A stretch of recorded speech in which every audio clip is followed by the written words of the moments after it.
So if you've been here a while, you might be wondering what happened to some of my content. I used to post a lot of Arizona content. I've archived most of it. And the reason being is that I kind of got to a different stage of life where, for example, when I started this channel, it was about Arizona, and then slowly transitioned to posting about Congo because I started traveling there quite a bit. So I kind of started posting, my travels and stuff like that. But originally it was like called Desert Dweller Debs, and I posted about Arizona, living here, and that sort of thing. And I, had my kids, and I used to post them a lot.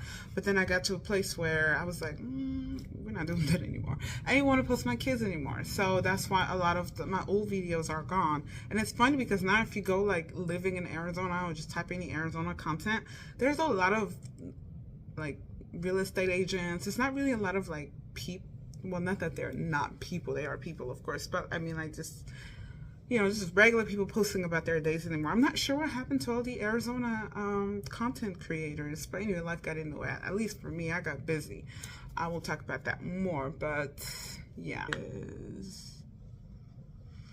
Sorry, I got a message. The other reason is that I got to a space where I wanted to focus on my craft, and YouTube was kind of like taking me away from that. My craft, I mean, some of you know that I'm a writer, and then I started a business in coffee. So those two things just really took me away from like having time to post on YouTube. So I would just post like travel videos and stuff like that. So the question here is, am I still going to post Arizona videos? Honestly, I don't know, because I don't have the time. And that's another thing that I want to discuss in this video, like owning a business, working, motherhood, all that stuff. So I really don't have the time. I want to though, but I don't have the time to do what I used to do back then when I was like not working and I didn't have a business and all that. And I used to just drive all over town and like show you guys things, which was a great time in my life. It kept me busy, but I don't have the time to do it anymore. So of course the direction of this channel is has already shifted if you've been here for a while. So let's go back. Living in Arizona. Okay, yes, I still live in Arizona. This is my house, my library, my office. I'm still here.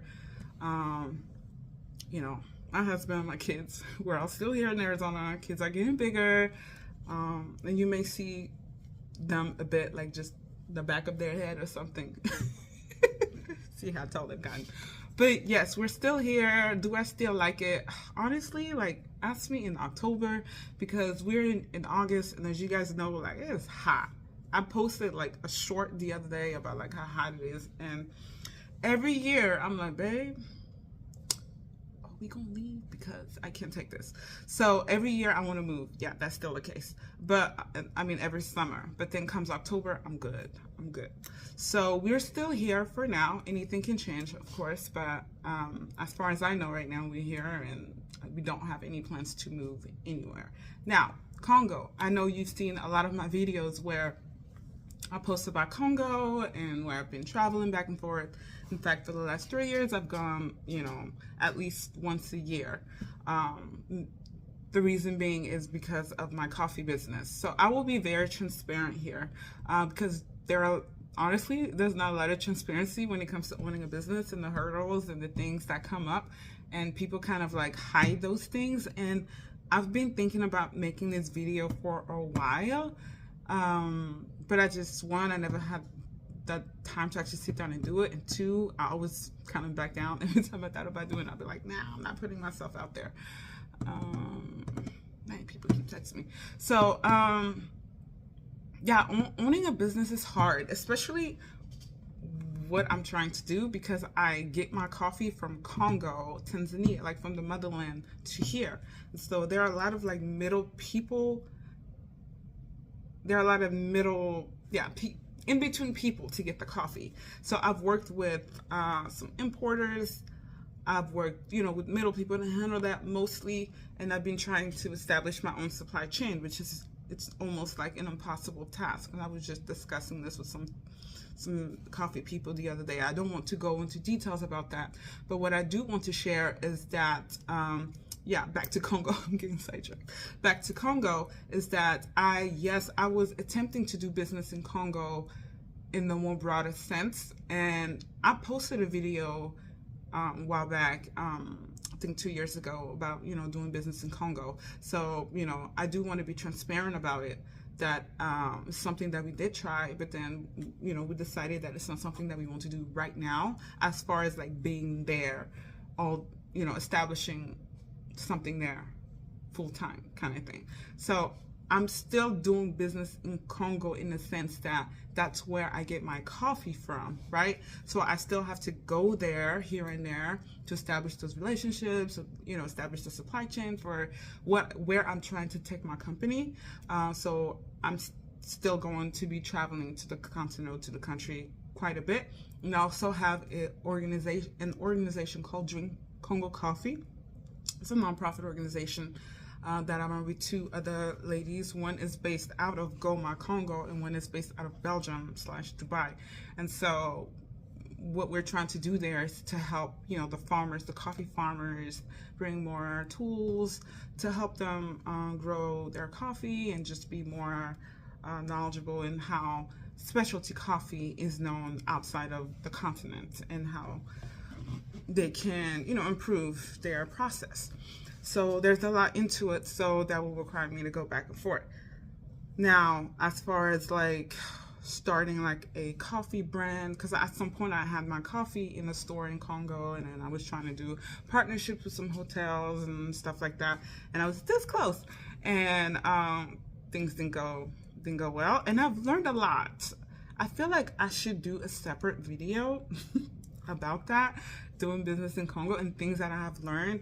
But quickly, one thing that I've learned is that like things move super slow there, and you have to be there for anything to happen. It's not like here in the States where, like I feel like when it comes to like business and just like stuff like that, I'm so like Americanized in the sense that we move like this, okay?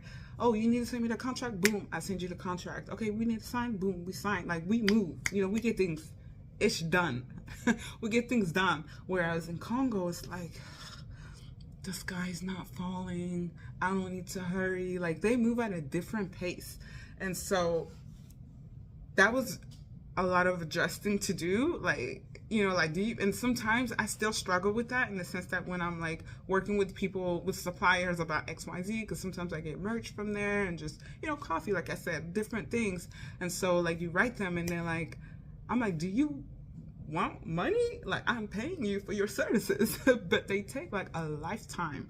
So a few things that I've learned. So, but as far as like, if you're trying to establish something, like for example, you have like, a store, right? You're opening a store in Congo, for example, you have to be there, especially starting out. It's almost impossible to do things at a distance just because the way things are set up in Congo. And, most countries in Africa, I would say, like the way things are set up, you have to be there. Unless you want your business to just go down the drain, like you have to make that sacrifice and move there. And we were not ready to like make that kind of move right now. I have young kids, like I said, so it was like, okay, we got to shut this down as far as like that aspect. And that was very hard for me because like I had already spent a lot of money and, it was just hard. So the last 2 years, especially last year, was a difficult one because I had to process that what I originally wanted to do, I had to pivot, right? And so there's that. So I started focusing more on the US, which I was already doing, but I was kind of like splitting. So then I decided, you know what, I have more chances of my brand actually growing here in the States. And so I pivoted, and that's what I've been doing ever since. And we even now have a mobile coffee cart that we are rolling out that we'll be doing for events and stuff like that. So things are moving and going finally the right direction. So that's kind of like a little bit of, where I've been. As far as my writing goes, some of you, know that I write. I don't even want to talk about that. That's a whole other story for another day. I still write. I still have an agent. I don't even think I talked about that. I think the last time I mentioned writing to you guys, I was referring, I had a book contract, but it was a small press that didn't end up working. What ended up working in my favor actually is that I got signed to a literary agency that's based in New York City, and we've been working on, you know, my book for the last 2 years, and now it's in a different step, which hopefully I can share that soon. So that's kind of what's been going on with me. Just to, you know, go over a few things. Yes, I'm still in Arizona. No, I do not live in Congo, but I'm, you know, go back and forth a lot because of the business.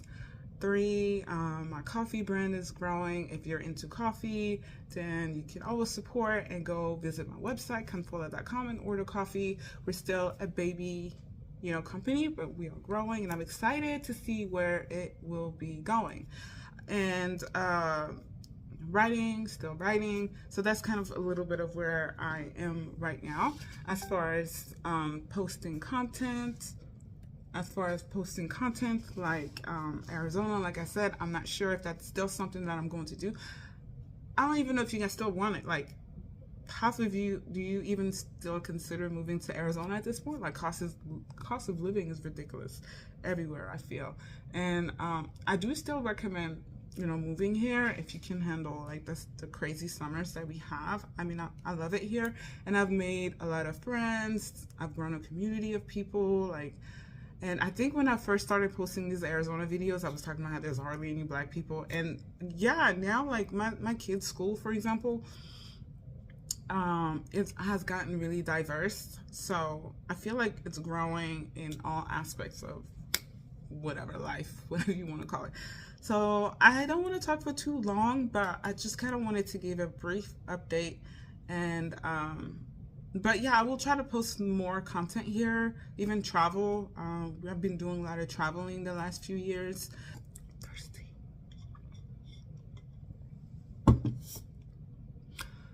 All right, I finally did the video. Let me know how you guys are doing. If you've been here since day one, how you been, what's going on, drop a comment, and just, I don't know, let's chat. It's been a while. Thank you for tuning in, and I'll see you whenever I come back on here, y'all. I can't promise anything. Bye.